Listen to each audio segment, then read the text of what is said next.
Well, that was exciting, wasn't it? I want to show you here how I actually glued that piece on, and I'll explain shortly as to some of the mistakes I think I made during this. So, just a warning for those who are using this technique.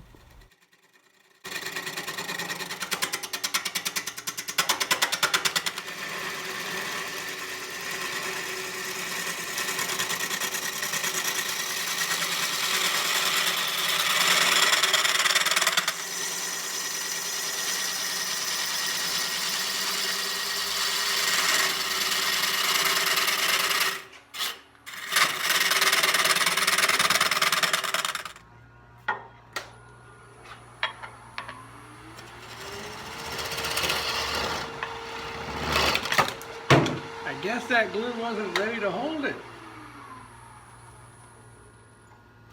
Ooh, look at that.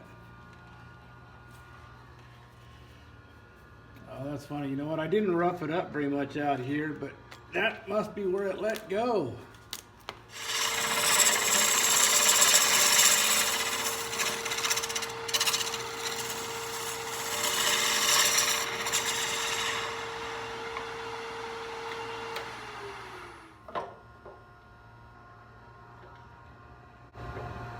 So I made a couple mistakes with this one that I should admit to for those who might try the same thing. One, I didn't have this flattened off very well, and I just did a quick grind on it to get rid of it. I didn't get rid of all the old glue that was on it, which may or may not have caused that problem. And then I don't think my glue was completely heated up enough. There was a corner that was still unmelted. So I think this not being flattened off, and I need to rough that up with some sandpaper or something to give it a better bite, 'cause it's kind of smooth even there. But I hadn't had any problems with this except this one time. So this is like my third time I've done it, I guess. And I didn't have a really good bite on it. I had like a little nipple sticking out here, and I was trying just to keep it centered. That didn't work. So just be careful when you're doing this particular technique. So I'm just going to take this little nipple off, and I've changed my plans as to what I'm going to do.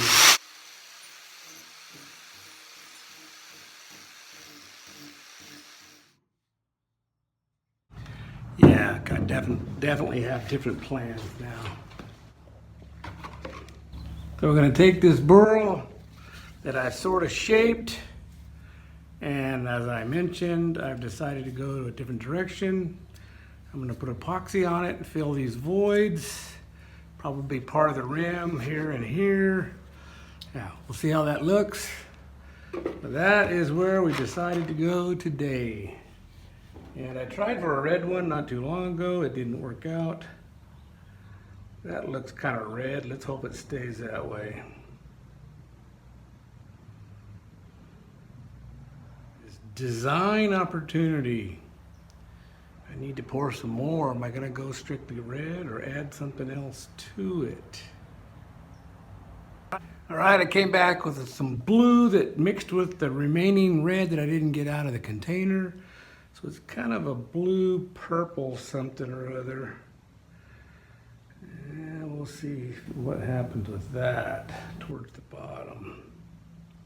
Let's set this guy down in the pressure pot. Down at the bottom. I need to put something heavy on the top. There's a nice hunk of lead. Let's see if that will sit flat. It actually seems heavier.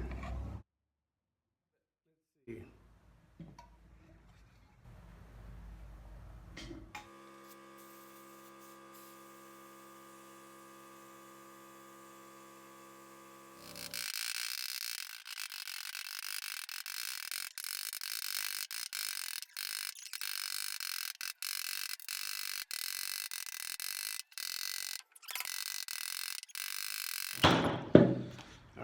Everything looks released on the sides. Oops, and there she goes.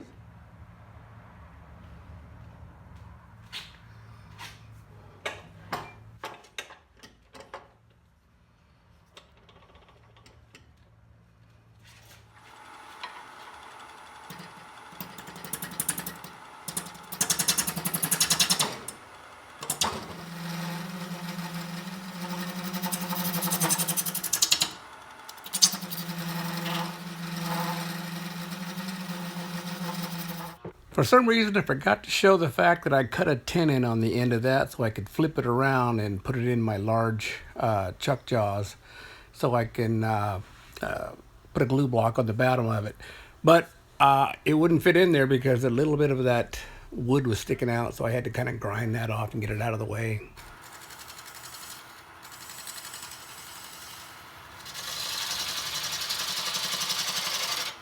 So I was working on the bottom of this, trying to get the shape I wanted, and I also wanted to expose some more of the wood and have less of the epoxy on there.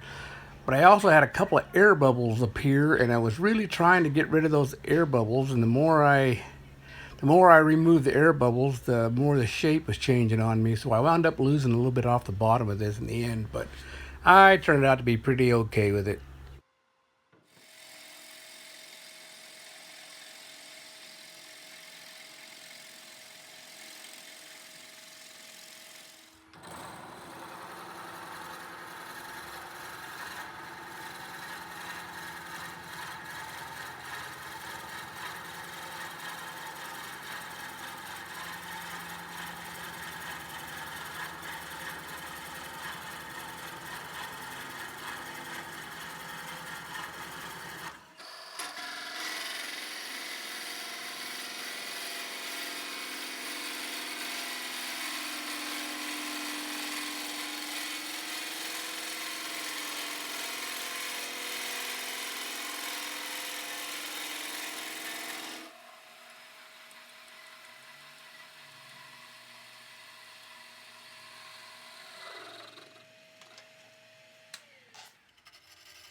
I'm applying a thin coat of epoxy. It has some cracks and chips and nicks in it, and the wood, not the epoxy section, but the wood itself. So I wanted to kind of fill those in as best I could. So I put a thin coat of epoxy on there and tried to force it into the cracks as best I could with my glove even. And the next day I go to sand it off. I go from I take that back. I go from 180 to 600 on the sanding to just smooth it out. Hopefully not completely stripping it off and leaving the cracks filled with epoxy.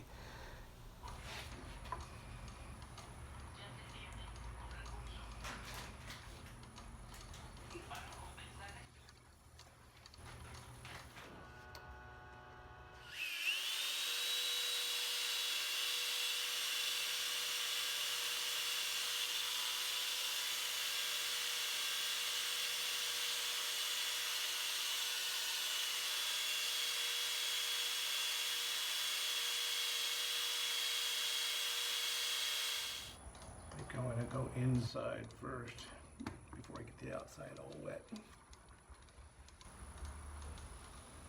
I'm going to go with a thin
Okay, we'll let that spin a while. Maybe it'll dry a little bit and we'll apply another coat a little bit later.